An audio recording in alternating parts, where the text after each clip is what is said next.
the role of energy in international affairs, as Secretary Rice has testified, has warped, and that's her word, almost every issue she dealt with when she was making that statement.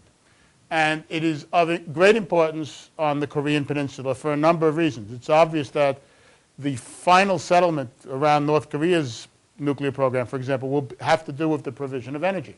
It's already part of the six-party accord. But beyond that, both North and South Korea are energy importers.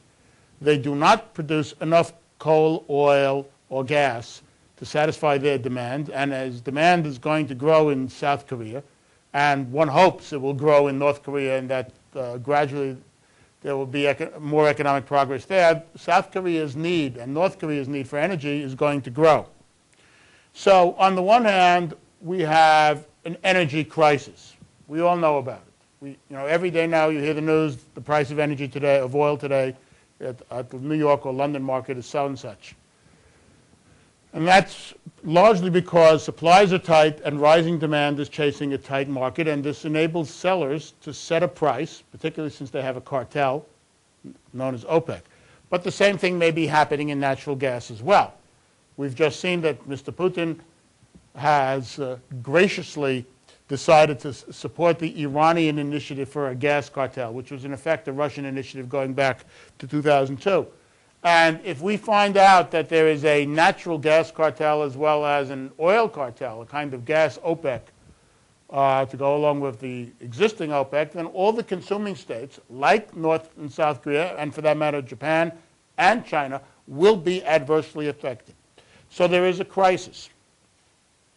On the other hand, as the Chinese character for crisis shows, not only is there a challenge, but there is an opportunity. And I want to focus as much on the opportunity as on the challenge.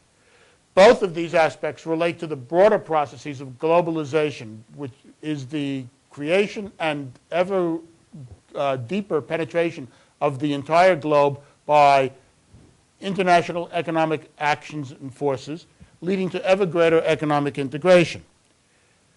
We see this in the energy crisis as well, because it has provided an opportunity for energy suppliers who up until 15 years ago were not even independent, to make their mark upon the world market and to enter into foreign relations with consuming states using their energy assets as leverage.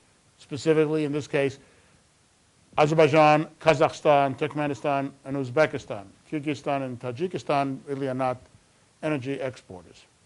Moreover, in Asia, they are able to do so, and they are able to attract greater interest and, for that matter, investment, not only in energy, by the way, from states like China, Japan, and South Korea, because if you examine Russian oil and gas policy, it is ever more clear that Russian supplies cannot be counted on.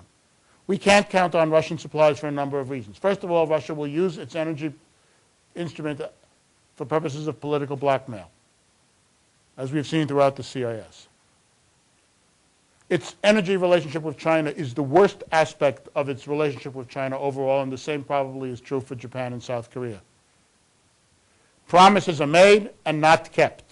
As a matter of fact, the plan in Moscow right now is to double the price of electricity within the next 5 years in order to force people to stop using it at below market prices, even though doubling it is not going to bring the price of gas to market prices. Russia will probably not have enough gas to meet the demands of its own market, Europe, and East Asia by 2010. And this forces all the governments of Asia to look towards other countries like Central Asia. Seoul, Tokyo, and Beijing are therefore looking increasingly to Azerbaijan, Kazakhstan, Turkmenistan, and Uzbekistan. And by looking to them and by investing in their economies and by buying gas and oil from them or buying equity in gas and oil projects and arranging to build pipelines, which is particularly what China has been doing in Central Asia, they are creating linkages of globalization, even though we are not talking about free market economics.